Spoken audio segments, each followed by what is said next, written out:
Hi, I'm Niharika and welcome back to a new lesson. Today we are going to look at some idioms related to human body. Now we've done a lesson before on body noises and different parts of body, but to be fluent, I thought that idioms is a great idea. So here we have some idioms for you and let's get started.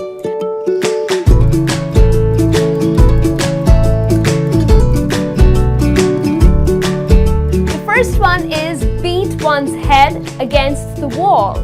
Now what does that mean?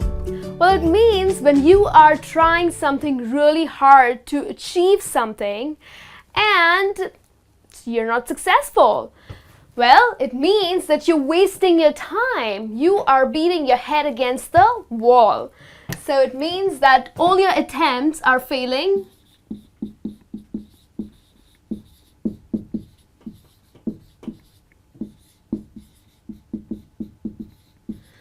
So all your attempts are failing to achieve something and basically you're wasting your time.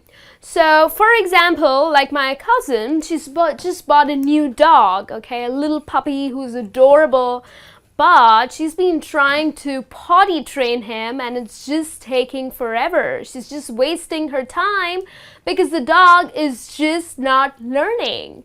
So it means that she is beating her head against the wall. She's wasting her time trying to potty train the dog. So that's how you can use this idiom. The next one that I have for you is sight for sore eyes. Now, sight for sore eyes means something that you find extremely pleasing. It's like a complete treat for your eyes. You're extremely glad, you're happy to see something or someone. So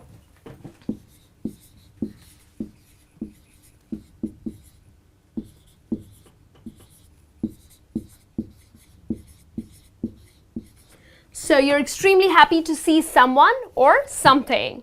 So probably if you're starving and then someone presents a nice meal in front of you. Oh yes, that sure is a sight for sore eyes because you're already starving, you're hungry, and then you find some good food right in front of your eyes. So it is sight for sore eyes. That's how you can use this idiom. The third idiom that I have for you is pain in the neck. Oh. Well, there are so many people who end up using this idiom, and trust me, it's quite interesting. It means that you are bothered or being annoyed by someone. I'm sure you come across a lot of people who love to annoy you or bother you, right? So, which means that they are being a pain in the neck.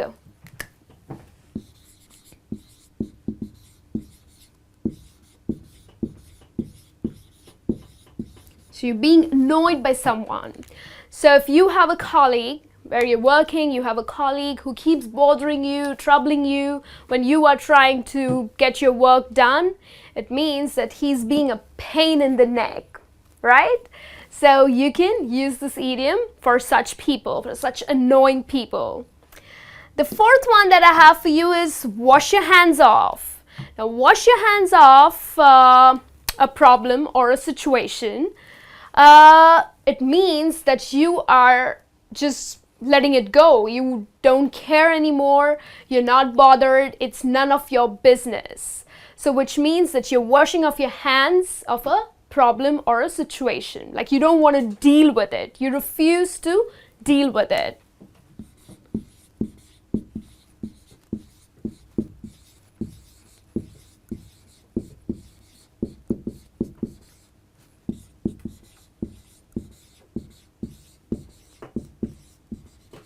So you refuse to deal with the problem. Now, most of couples, I have observed that they argue over something. So probably their son's behavior, the mother is extremely upset and she keeps telling her husband that, please don't wash your hands off this situation. He's your son. So which means the husband is least bothered. He refuses to deal with his son's problems.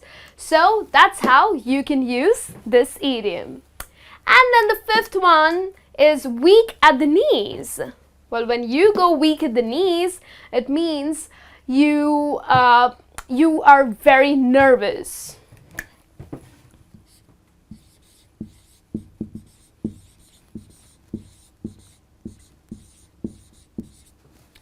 So you might have come across people who say that, oh, I'm just going weak at my knees, which means they are extremely nervous.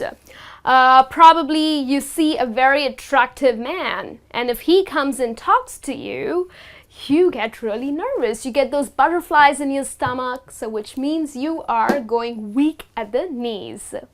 Also, if you have to do a presentation and you have to present it in front of a big crowd and you get very nervous. So yes, that's when you can use this idiom. You can say, oh my God, this big crowd is making me go weak at the knees. Okay, so which means that you are extremely nervous.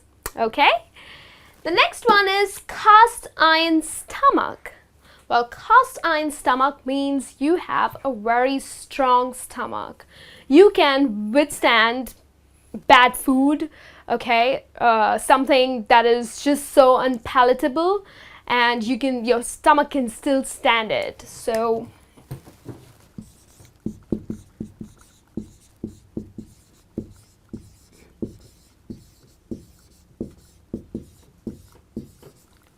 it's just basically you never feel nauseated or you never feel sick to your stomach. You just have this cast iron stomach, a very strong stomach, okay?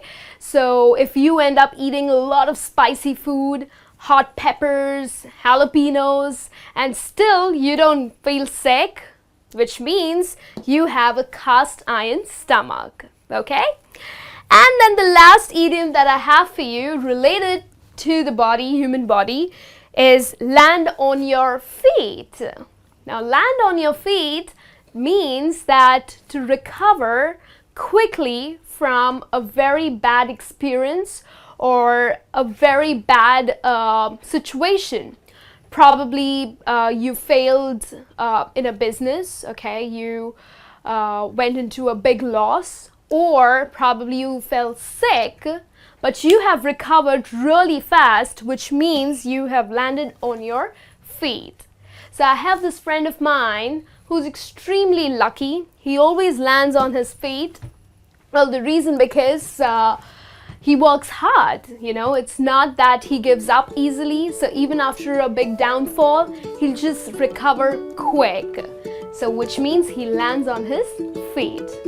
So that's how you can use these idioms. This would help you to speak fluently, so go ahead, please use them, and I'll be back with a new lesson soon. Till then, you take care.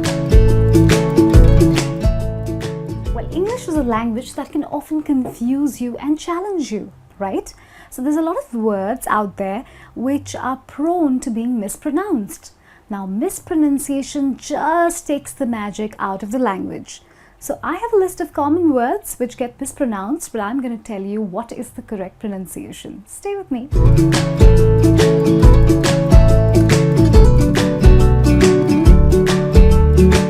Hello, my name is Rima and welcome to yet another fantastic fantastic lesson.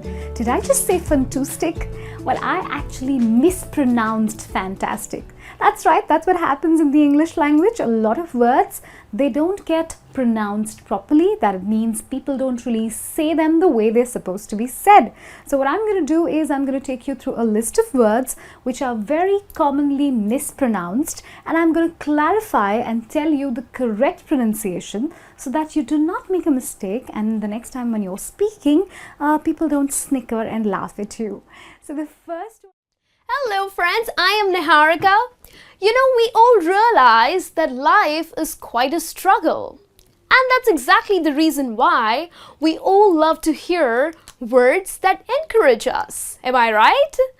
So, if you are the one who would like to motivate people, who would like people to try hard, then you encourage them.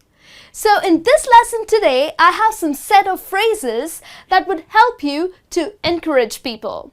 So let's begin.